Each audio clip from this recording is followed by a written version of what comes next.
The new Stygian Onslaught is out, and boy oh boy, if you thought the last one was tough, I've got some bad news for you. This one is so much harder. It has taken me so long to beat it, but the good news is that I have finally beaten it, and I will share all the key things I learned in those long, depressing hours of battle fail. And yes, they're not locked to a Lauma or Ineffa, so if like me you don't have them, do not worry, I've got you covered. So sit back, relax, hit the like button for all the blood, sweat, and tears, mostly tears I spent in beating this game mode. Seriously, it would mean a lot. And let's get to you clearing all the bosses, beginning with the Mandrake. I struggled a bit with Nathan Drake over here, but fundamentally he's quite simple. As you attack him with various elements, at a certain point he will build up crazy resistance against one element, and I mean crazy, enough to cause Malwika's burst to go from 300k to just like 30. It's for this reason that you want to fashion a team with multiple elements, so if one element is weakened, you've still got other elements to fall back on. To best do this, you'll mainly follow two paths. One is a team with two DPSs and with two supports that either buff both one or both of the DPSs. Thankfully, however, there's all sorts of really good dual DPS teams, like Clorand and Malwika alongside Chevreuse for an overload team. At least for the menacing difficulty, you'll probably want C6 Chevreuse, and if you don't have this, you can alter the team to fit another DPS and element, a prime choice being Mualani and Malwika. With Mualani, the Mandrake becomes ridiculously easy. Mualani works perfectly with Malwika, dealing massive vapes that will have you wondering where all of the Mandrake's health went, and then when you switch her off, you've got Malwika's crazy damage to carry the team. There's also Navia, who fits well with other DPSs since she wants Crystallize, but an even better comp than this is Skirk and Neuvillette. This duo is just too good. They play so well together. This team is basically perfect. Neuvillette, as always, is superb. He'll have no problem shredding the Drake's health with his powerful charge attacks, but as you do so, he'll trigger multiple rifts so that when he needs to go, Skirk can come on and maintain that same rate of high DPS Neuvillette had with her deadly normal attacks. This team is so strong that even at menacing level, there's still a good 20 seconds left in the timer when you beat him. I highly recommend running this team. If so you're lacking Skirk, you can try out Ayaka as a really good replacement. With this, you might be convinced with going for dual DPS teams, but there's a whole host of other teams worth considering to play, bringing us to the second path, 3-element teams. The major benefit of these teams is that really everyone pitches in terms of damage, putting less strain on your DPS and saving you from needing a very well built DPS. But on top of this, with multiple elements in your team, you can take advantage of all the extra damage that stems from reactions rather than just dealing high personal damage. Though you can change things up as you see fit, these setups will generally include one main DPS and 3 sub DPSs. A prime archetype for this strategy are overvape teams, utilizing Pyro and Hydra for Vaporize, but with Electra mixed in for Overload as well. Or you can just switch things up even further and replace the Hydra with the Cryo, as I did for my run. And yet again, just like the last Stygian Onslaught, Chaska makes me glad to have gotten her since she's especially potent against this boss, and arguably the best DPS against him. Her multi-element bullets really come in clutch, keeping her damage high throughout the fight regardless of the Mandrake's resistances. And if you have the characters for this team, I highly recommend going with this team since it performed really well, and naturally so since everyone here makes a big impact. Of course, Malwika and Auroran are great, but Escoffier really shines in this comp. However, if you don't have this team, you can legitimately throw any team together like a Melt or Vape Neuvillette version of this team. There's so many teams you can cook up with for the Mandrake. If I haven't mentioned a team you've used against this boss, let me know what team this is in the comments so we can all learn and benefit from it.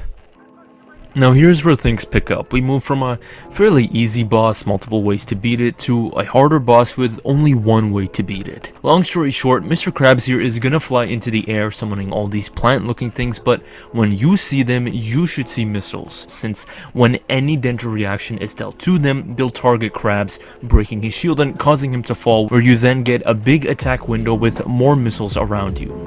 As with any boss, you want to be efficient in your rotations, and a great way to do so is at the start. As the fight begins, immediately create some Dendro cores. You won't be able to create much, but this will be really useful as soon after when Krabs summons the plants, the cores will explode just as they appear, shredding the Krab's shield right off the bat. This will make quick work of his shield, but when you see the last missile activated and gonna hit him, already start to cast your burst and get your attacks ready so that just as he falls you can get right into your rotations.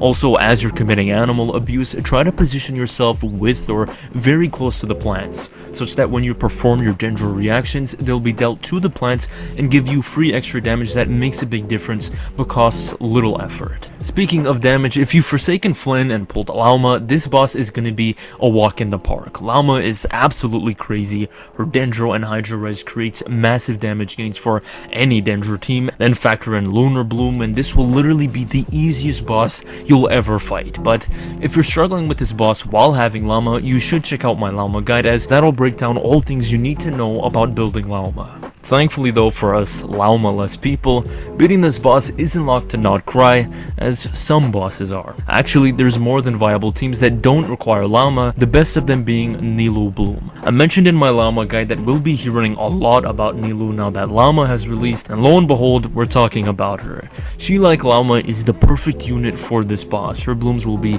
so plentiful, she'll overwhelm the crab in all aspects and finish him off very fast. While not as fast, but certainly still very effective, is traditional Hyper Bloom teams. As always, you can run I'll Hate Them Hyper Bloom. While I'll Hate Them is indeed very good, I found much better success with a double Hydro Nahida team. Here, it was honestly pretty effortless to defeat the crab. The two Hydro units applied so much Hydro, creating so many cores for Hyper Bloom. And on the topic of Hyper Bloom, I recommend playing Raiden in Hyper Bloom instead of Kuki Shinobu. Kuki will always be great in Hyper Bloom, but after playing with Raiden, my runs were just a lot more smoother. The added burst damage from Raiden's burst likely played a role in this, but absolutely also was because of Raiden's long and consistent electro attacks.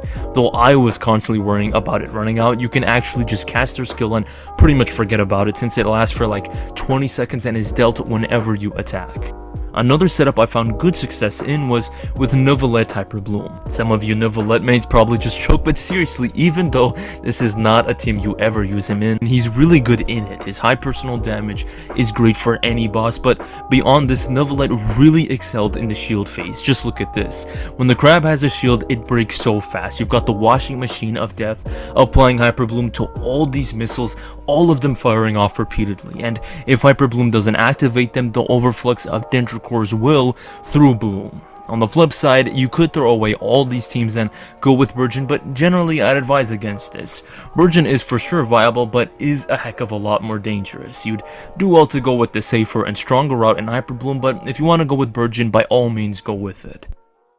Now we get to the final boss, the bane of my existence. This is the guy that I struggled with and that literally took me days to beat. This guy is the absolute worst. Listen to this madness. This bozo has not one, not two, but 3 shields you need to break in the beginning of the fight. And what's crazy is that this behemoth of a shield will easily take you about 30 seconds to crack, so you spend a fourth of the fight just on the shield. And if this wasn't bad enough, the way you actually shatter the shield and the reaction you'll be dealing throughout the fight is one of the weakest reactions ever, Taser, of which he has crazy resistance too. So in all regard, Toyo does not want you to beat this guy unless you have Ineffa. She's so strong, she makes even this cursed of a boss complete light work. From her legit constant electro attacks, perfect for breaking his shield, to more importantly her lunar charge reaction, which will outright overpower him with hits of 30k or probably even 40k. You'll mop the floor with him, and with enough time to spare to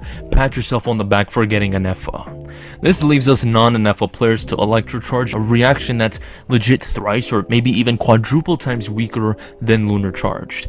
But even despite this, all hope is not lost. Sure, our reaction is weak, but the key to circumvent this is to play characters that are very strong. It's for this reason that over the span of like 3 days, I became a Clorand main, pairing her alongside Farina, Fischl, and Auroron. I was so dedicated in beating him that I went as far as to spend a crown on Clorand's burst, but even with this, I was still unable to beat him. There was still a chunk of his health left all the time. This forced me to rethink everything and adopt multiple new strategies. The first involved Neuvillette. I had used him in my Stygian run for the other bosses, but if you don't have a Ineffa, you really should save him for the Trooper. His high capacity for damage is basically required for this boss. The second strategy was Elemental Shred. As I mentioned earlier, this boss has high resistance to Electro and likely even Hydro. As a result, if you lack anyone to reduce this resistance, you'll pretty much always be short on damage and slow to shatter his shield, so running the likes of Kazuo or Shalonen is paramount. The third was build optimization. This applies to really every boss in Stygian Onslaught, but especially this one. You want to deal the max damage possible possible, so give your characters the best crit ratios, and yes, this even applies to Shallonen, who remarkably helped me overcome this gap of damage I always had in my runs. Finally is Fischl. Fischl here is your best friend. Yes, Auroron is great and by all means use him, but with Farina, the team's getting more than enough Hydro and Electro damage bonus, so his Cinder City use becomes a bit redundant. Plus we want to output the max damage, and Fischl's abilities do just that. Now for the nitty gritty. When you start the fight, activate all your shreds and character's abilities. As he shields himself, focus on triggering Taser and avoid his attacks. Keep track of how long Oz is on the field. Once his shield breaks, you'll gain a surge of electroparticles that's best used on Fischl so she can recast Oz with her burst. And by the way, build some energy on Fischl so Oz will always be active. I found about 127% energy to be great with a Favonius user. After a while, recast all your abilities, and by then the second shield will be close to breaking. Now prepare your big damage window. The third shield will shatter before you know it. When it does, move Neuvillette close to the trooper so his charge attacks will immediately hit him. You'll get about 3 charge attacks while he's down. Once you see Neuvillette's damage drop off, redo your rotation. As you do so, the trooper will recover from his stun and try to attack you. Keep Neuvillette at a safe distance to avoid getting staggered and wasting time. Occasionally, when you're able to, try to get close to the trooper, like when he does his range attacks, to maximize Neuvillette's charged hits.